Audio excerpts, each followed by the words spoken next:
So someone goes to a flea market to obtain a rare Atari game of the very popular movie franchise Halloween. And what do we get? A store with many loopholes, poor grammar, and cliches right up the ass. Which I have to say is really sad, because a story about an antagonist from an old video game that can literally jump through to not only other video games but to other gaming systems, just because you have possession of said game, is quite intriguing.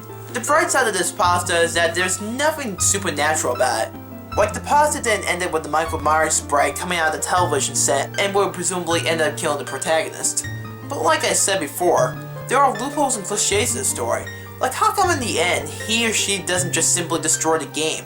Or better yet, why doesn't he or she decide to record some of the footage of it happening? That would have made a lot more sense instead of just simply putting it away and forgetting about it. Also, as a lot of people have seen in some of my other videos, not unlike in the Resident Evil creepypasta story I did a few months ago, not only is the grammar a nightmare in this story, but also that some of the sentences don't even make any sense. Like, whoever wrote this misspelled some words, to which results in sentences that don't make any actual sense. So for this pasta, I had to rewrite some parts of it so that you can understand what I'm talking about. Like I said before, it's not horrible or anything, it's just very forgettable. It's predictable and feels a bit rushed. But whatever, I mean, I should stop, yammering about it and should probably tell you why it's so bad. For being average. Do you remember the Atari 2600? Ever heard of those Wizard video games? In 1983, they made Halloween and the Texas Chainsaw Massacre. Today I went to the flea market at the fairgrounds and found a copy of Halloween, but it was a blank cartridge with Halloween on it. Not printing labels saved money, sure, but they could at least check the spelling. I bought it for $20. I was surprised because they usually go up for $300. So I went home to play on my trusty Heavy Sixer. I popped it in, turned it on, and hit reset. I see the interior of a 2-story house, and I control Laurie Strode. I then made her walk to the edge of the screen, but she moves amazingly slow. Then the Halloween theme song plays as Michael Myers comes on screen, moving ridiculously fast, and he cuts my head off. I run off screen with blood spraying from my neck. What the fuck? Is this a hack? I tried to turn back and exit the room, but I found myself trapped.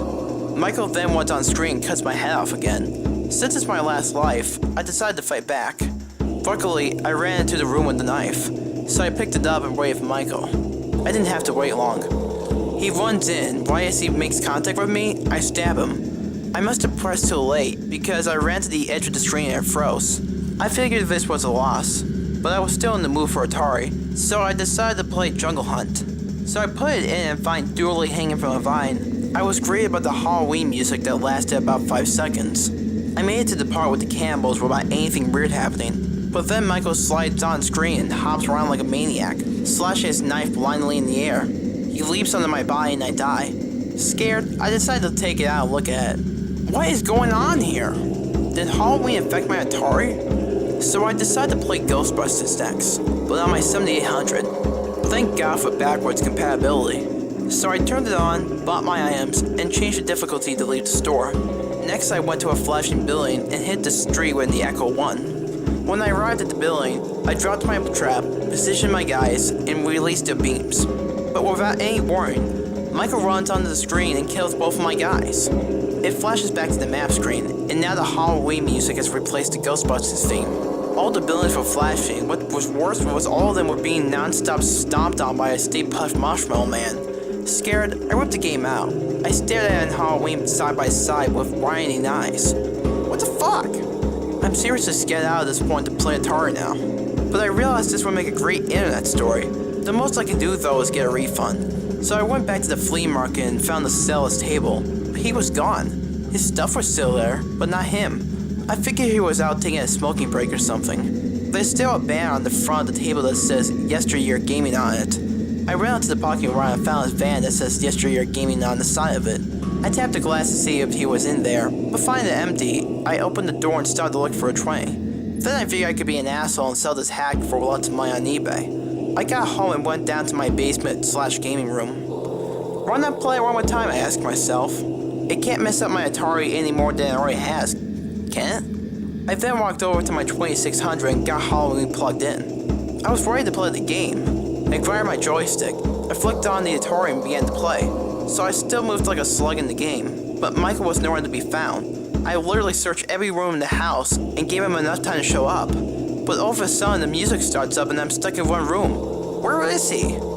It never happens. I'm still stuck in the room and nothing ever happened. I take it out and go to my computer. I bring up eBay and stop building a page for it. About a day later, a bidding war had started and I decided to bubble wrap Halloween and box it up. I put the winner's address on the box and mailed it. I played my Atari 2600 again to make sure everything is back to normal. Luckily, Michael was no longer there messing up my games. That piece of shit is out of my life for good. About a week later, I got it back in the mail. I sent no refunds, and the person never asked for the $200 back. But still, it's on my doorstep. I didn't know what to do, so I just put it on my game shelf. I never touched it again. My eyes were still won over when I'm looking for a game, but that unholy creation is never to be played.